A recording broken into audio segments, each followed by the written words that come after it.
Welcome back for another deep dive. Hmm. Today, we are going to be looking into the world of cognitive biases, Okay. those mental shortcuts that can sometimes lead us to make, well, let's just say interesting choices. Yeah. Like when you uh, impulse buy something you don't need just because it's on sale, Hmm. or when you're convinced you knew who the killer was in that mystery novel all along. Right. We got a stack of articles of research and even some of your own notes on this topic, Cool. ready to unpack some seriously fascinating insights. It's like our brains have these hidden patterns they follow, Yeah. trying to simplify a complex world. Okay. But sometimes these shortcuts lead to some pretty surprising outcomes. Exactly. And the thing is, we're often completely unaware of these biases operating in the background. Right. It's like having a secret puppeteer Yeah. pulling the strings of our decisions. Which is why it's so important to bring these biases to light. Hmm. Understanding how they work can help us make more informed choices and navigate a world overflowing with information. All right, so let's dive into some specific examples. Okay. We'll start with biases that influence our decision making. Okay. First up is the availability heuristic. Okay. Remember that time you swore you saw a news report about a shark attack right before your beach vacation? Suddenly, every splash in the water felt like Jaws was coming for you? That's the availability heuristic in action. Yeah. We tend to overestimate the likelihood of events that are easily recalled, Right. often due to vividness or recent exposure. Okay. Like that shark attack story, it was emotionally charged and fresh in your mind, making it feel more probable, Yeah. even if statistically shark attacks are incredibly rare. Right, and tech companies are masters at using this to their advantage. Yeah, Think about those personalized recommendations you see on streaming platforms like Netflix. exactly. They put those familiar titles right in front of you, making them Right. easy to choose. Yeah. It feeds into our need for cognitive ease. Okay. Our brains crave simplicity, especially when we're bombarded with choices. It's like they're saying, don't overthink it. Yeah. Just watch something you already kind of like. Right. Now, this next bias speaks to our emotional side, the affect heuristic. Okay. We're talking about those gut feelings, those Mhm. instant reactions that can color our judgment.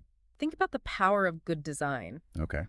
One of the articles you shared mentions the redesign of the Gumroad website. Yeah. Even if you don't fully grasp the platform's functionality, Right. a sleek, visually appealing interface can trigger positive emotions, Okay. making you more inclined to trust and use the product. It's like judging a book by its cover, Yeah, but for websites, apps, and even products in the real world. precisely. Okay. Our emotions can act as a powerful shortcut, bypassing logic and swaying our choices. Interesting. And sometimes those gut feelings lead us astray, Uh-huh. like when we fall for the anchoring effect. Ooh, this one's a classic. Yeah. It's like when you see a $100 shirt marked down to $60. Right. Suddenly it seems like a steal, right? Yeah. That initial price, the anchor, sets a reference point in our minds. Okay. Even though the shirt might still be overpriced compared to similar options, that $60 price tag feels like a bargain Mm, because we're comparing it to the higher anchor. right. Retailers are masters at using this to their advantage. It's like they're playing a mind game, Yeah. making us feel like we're getting a great deal,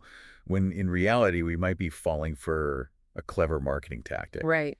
Now, these next two biases, the endowment effect and the sunk cost fallacy, Okay. can really trip us up when it comes to personal and professional projects. The endowment effect explains why we cling to things we own, Right. even if they no longer serve us. Okay. It's like that old sweater you never wear but can't bear to part with. Mm-hmm. You've invested emotions and memories into it, making it feel more valuable than it actually is. And then there's the sunk cost fallacy, Yeah. which can keep us stuck in situations that are clearly not working. Right. It's that feeling of, well, I've already put so much time and effort into this, I might as well keep going. Exactly. It's like sitting through a terrible movie just because you already bought the ticket. Or sticking with a subpar streaming service just because it's slightly cheaper, Yeah. even though you barely watch anything on it. I think we've all been there at some point. Yeah. But recognizing these two biases as related patterns can be incredibly helpful. Right. It's like shining a light on those moments when we're holding on to something out of sentiment or a misplaced sense of obligation, Yeah. rather than making a rational choice. Absolutely. It's fascinating how these seemingly small biases can have such a big impact on our lives. Yeah. But the good news is, Okay. once we are aware of them, Yeah. we can start to develop strategies to mitigate their influence. Okay. It's like learning a new set of mental tools. Absolutely. It's empowering to realize that We're not just at the mercy of these biases. Yeah. We can actually take control and make more conscious choices. Mm. So where do we even begin? Yeah. It can feel a bit overwhelming. The first step is recognizing when a bias might be at play. Okay. Like when you're scrolling through social media and start to feel envious of everyone's seemingly perfect lives. Ooh, yeah, the curated highlight reel effect. Yeah. It's so easy to fall into that comparison trap. Exactly. In those moments, Yeah. pause and ask yourself, Okay. am I seeing the full picture here? Mm-hmm. Could my perception be skewed by a bias like the availability heuristic, Uh-huh. where I'm only seeing the positive, easily recalled moments? That's a great point. Yeah. It's like reminding ourselves that everyone has their own struggles. Yeah. And that social media often presents a distorted view of reality. Right. But simply recognizing the bias isn't always enough. Mm. What are some other tools we can use to counteract these mental shortcuts? Critical thinking is key. Okay. One of the articles you shared highlights the importance of slowing down Right. and evaluating the information we're using to make decisions. Are we relying on solid evidence, or are we swayed by anecdotal stories or emotional appeals? It's like taking a step back and asking, am I thinking clearly here? Right. Or am I letting my biases cloud my judgment? Exactly. And a powerful tool to help with this is the Pareto principle, Okay. also known as the 80-20 rule. Mm-hmm. It encourages us to focus on the 20% of factors that will have the biggest impact on the outcome. I've always thought of the Pareto principle as a productivity hack. Okay. How does it apply to overcoming biases? It helps us cut through the noise and prioritize what truly matters. Okay. Instead of getting bogged down in every detail which could lead us down a rabbit hole of biases, Right. we zero in on the key elements. So it's like streamlining our decision-making process. Yeah. Making it less susceptible to those sneaky mental shortcuts. Right. But what about those really stubborn biases, the Mhm. ones that feel deeply ingrained? Okay. Is there anything we can do about those? This is where techniques like cognitive bias modification therapy, CBMT, come in.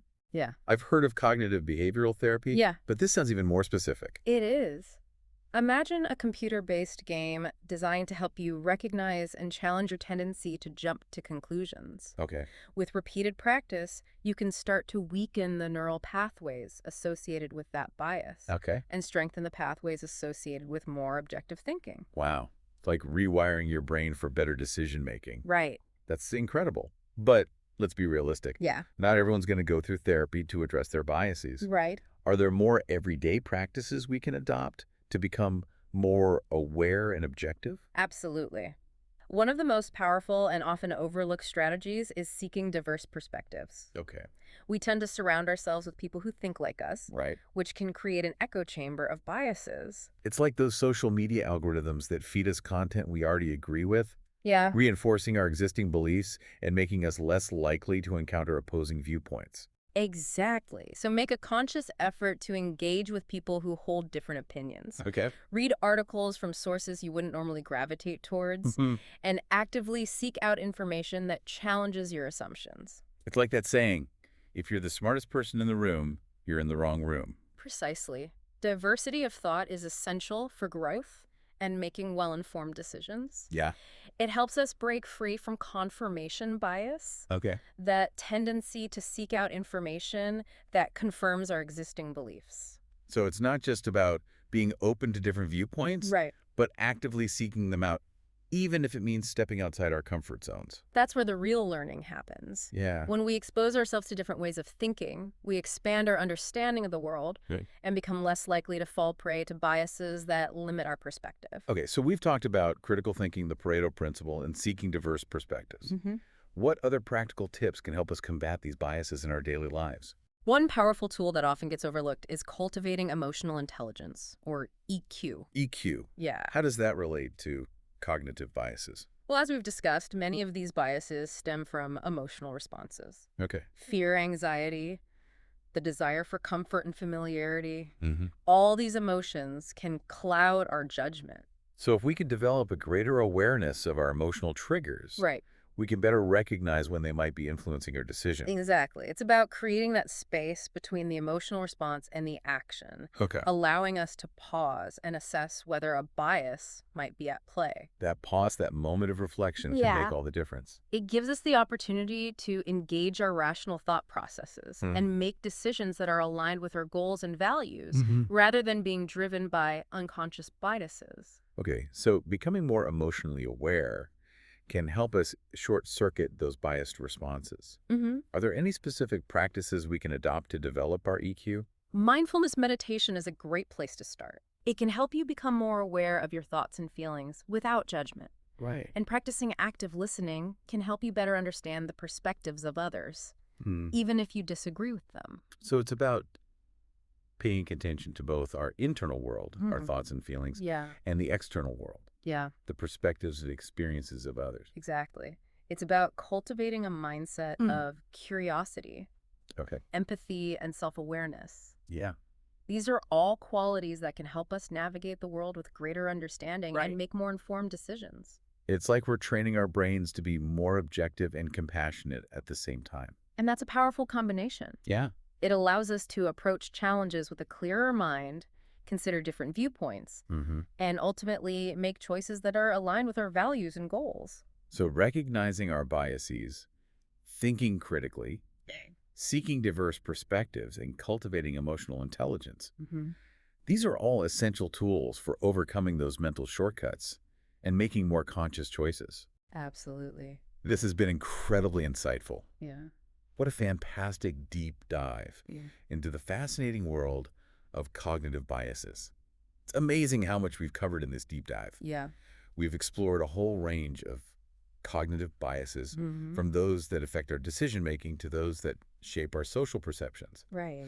But what really strikes me is the sheer pervasiveness of these mental shortcuts. It's like they're woven into the fabric of our thinking, influencing our choices and perceptions in ways we often don't even realize. Exactly, and that brings me to a question that's been swirling in my mind. Okay. We've talked about all these specific biases, Right. but what about the ones we haven't even identified yet? Oh. The ones operating beneath the surface, Yeah. subtly shaping our lives without our conscious awareness. That's a fascinating question, and Yeah. one that highlights the importance of ongoing self-reflection. Mm-hmm. It's like we're on a lifelong journey of uncovering these hidden biases, Right. understanding their influence, and developing strategies to mitigate their impact. It's a bit humbling to think about, isn't it? It is. How much of our lives are shaped by these forces we're only just beginning to understand. But it's also empowering. Okay. The more we learn about these biases, the more agency we have in making conscious choices that align with our values and goals. So it's not just about making better decisions in the moment, Right. but about recognizing the broader patterns in our lives Yeah. that might be influenced by these unconscious biases. Yeah. The relationships we form, the career paths we choose, the beliefs we hold dear. How much of that is shaped by our unique set of cognitive biases interacting with the world around us? It's a complex interplay of factors, Yeah. but recognizing the role of these biases can help us gain a deeper understanding of ourselves Okay. and make more informed choices about the direction we want our lives to take.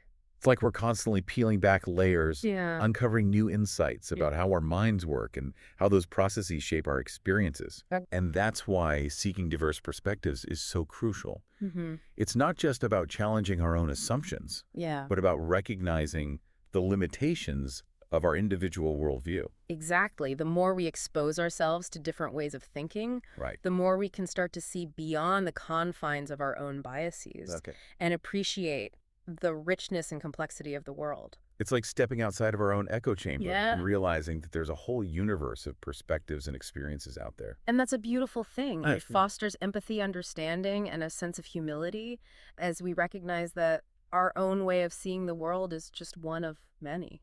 Well said. Yeah. This deep dive has been a real eye-opener for me. Yeah. It's given me a whole new appreciation for the power of cognitive biases Mhm. and the importance of ongoing self-reflection. Remember, it's a journey, not a destination. Okay. Every time you identify a bias, challenge an assumption, or seek a different perspective, Yeah. you're taking a step towards greater clarity, better decisions, and a more fulfilling life. And that's what it's all about.